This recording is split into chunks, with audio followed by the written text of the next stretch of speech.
Hey guys, welcome back to Sewing Back. Brandy here. I am making tart cherry jam today using Mrs.Wages pectin.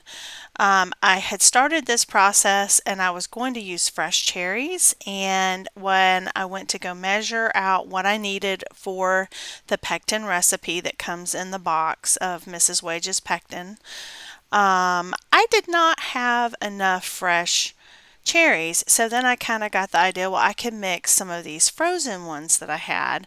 And then when I measured them out, I had plenty of the frozen ones. And so we made the cherry cobbler. Hopefully you caught that video. If not, I'll put it in the description because it was delicious. But so this is using frozen pitted tart cherries, and this jam, oh my word, is so good. All right, guys, we have our cherries here, and I'm going to take, most of them have kind of burst open, but I'm going to take my potato masher here, and I'm just going to make sure that they're good and mashed. Now you could strain this through cheesecloth if you wanted to do a cherry jelly. I like jams. I like the fruit in it. So that's what I'm doing. Now this is not a low sugar. I didn't realize you couldn't do reduced sugar for this pectin to do its jam. You do have to use sugar, which I mean you would use sugar anyway. These are tart cherries, but a lot of times I don't like to use as much sugar. I like doing the lower sugar versions, but that's okay. Okay, so the next step, that's pretty good for me. The next step is you're supposed to take your pectin, your Mrs.Wages pectin. I gotta get scissors. Oh, I'm becoming an old woman. I can't open nothing.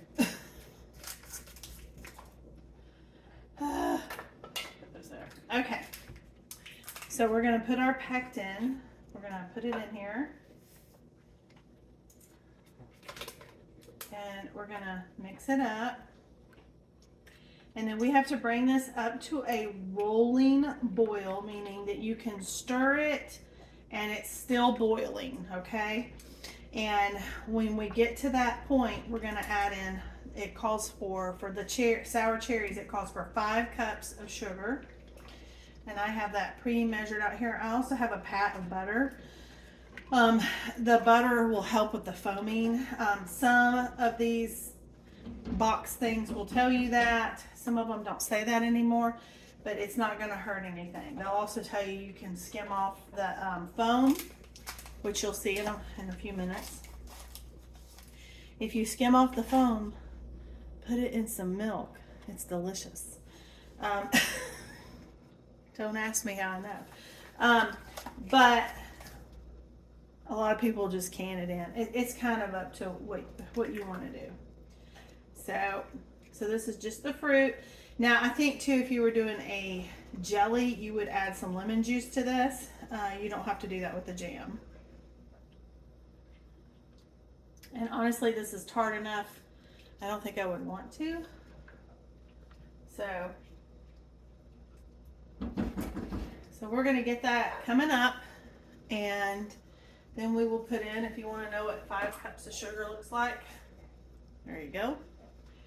So that whole bowl's got to go in there, and then we're going to bring it back up to a rolling boil. We're going to let it boil for a minute, and at that point it should set.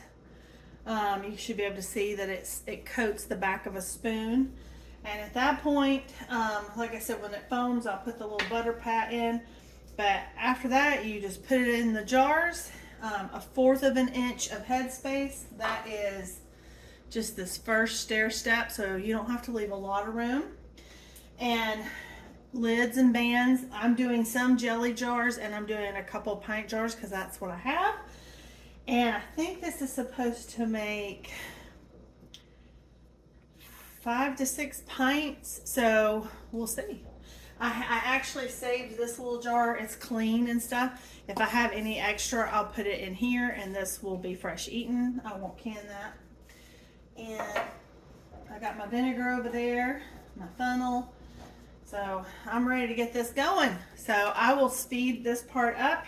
You can it just like we do the other than 1/4 of an inch of head space where the salsa needed, it needed 1/2 of an inch. And I can see it's already starting to kind of come up. It's starting to boil a little bit, and that's what you want. And it will foam, but this is super duper easy. So when it gets to that point, I'll come back on. But right now I'm going to speed you up.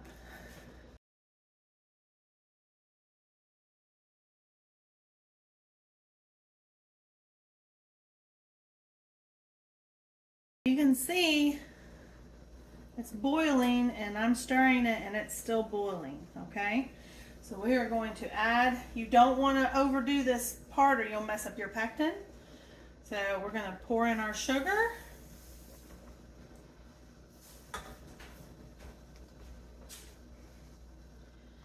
We're going to incorporate that, and we got to get it to come back up to a boil. And once we get it back up to a boil, that's when we will do that. We'll allow that to happen for about a minute, and then at that point we will check to see if it's set. If it has set, we can start jarring it up. And typically when it comes back to that boil is when I put in my butter. Okay, so can you see? I am stirring this, and it's still boiling. So I am watching my watch right now because I only want to do this for 1 minute. You can start to see the foaming. I was already kind of checking when it starts to gel on your spoon like that. That means it's gonna set. It's starting to foam a little bit. This is where I like to put my butter in. Probably shouldn't have plopped it like that. I burnt a little, but that's okay.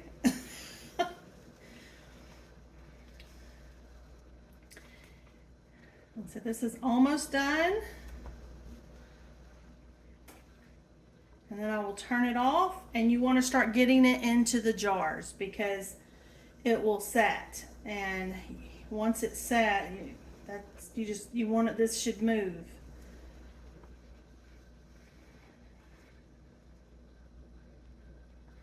And that's a minute. So I'm going to turn it off. Let's see.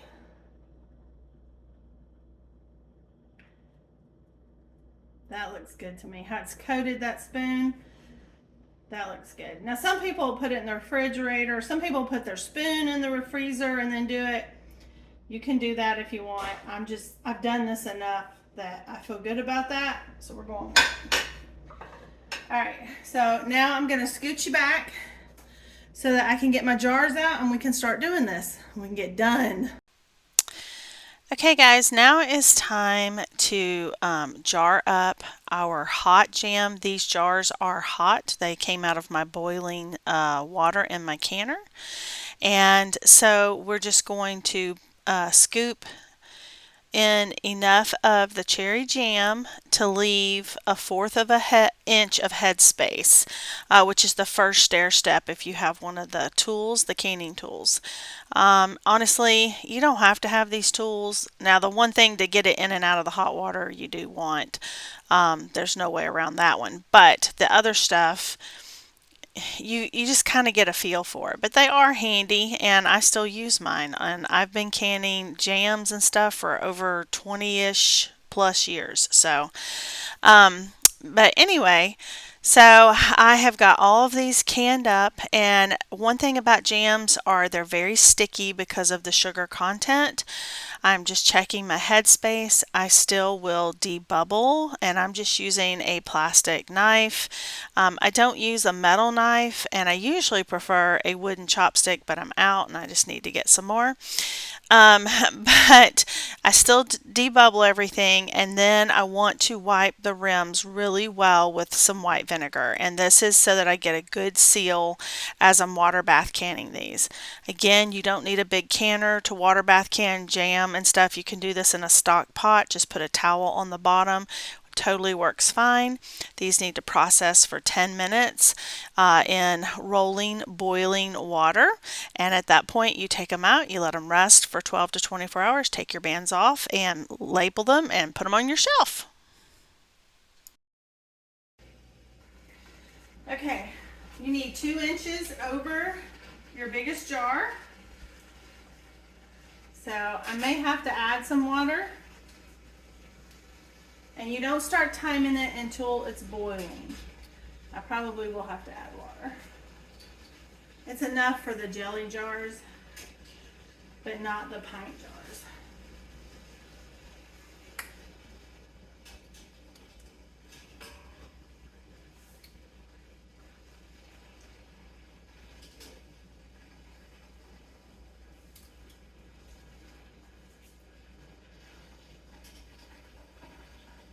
All right, and let's see.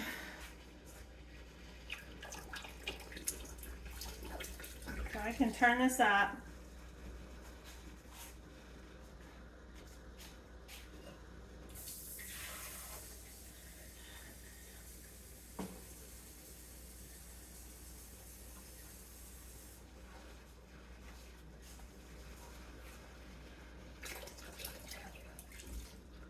Okay, so I'm going to let this come up to a boil, and I'm going to put the lid on because that'll make that happen quicker. And once it comes up to a boil, I'll set my timer for 10 minutes, and then we'll come back and I'll show you what they look like when they come out of the canner. But that's it. That's how it's very easy to make jam. Very easy. It just finished a couple minutes ago. I did want to show you one thing. Whenever you do a pectin pack, like you get a box of pectin, it's going to give you recipes. It's going to tell you everything that you need, whether you're going to do a jelly or a jam. And this one even had it has a freezer method as well.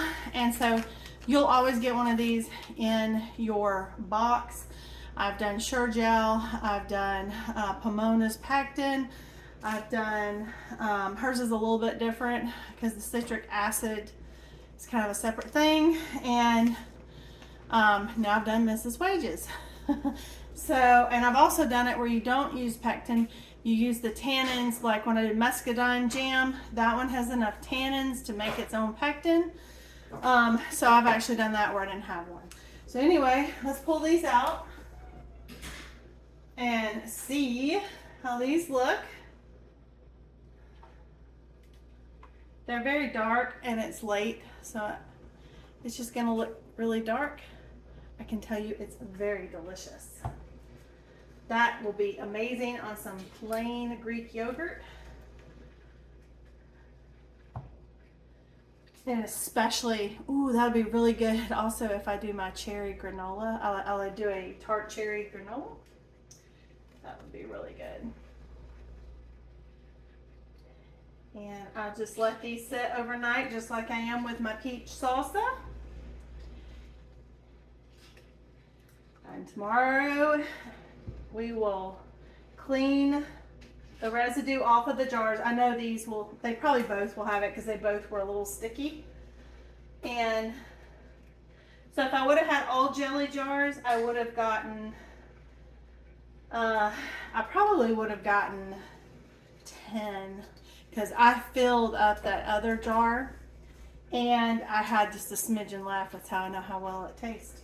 So that's how easy it is to can jam using freezer berries. Those were freezer cherries. And thank you so much for watching, and I'll see you next time. Bye.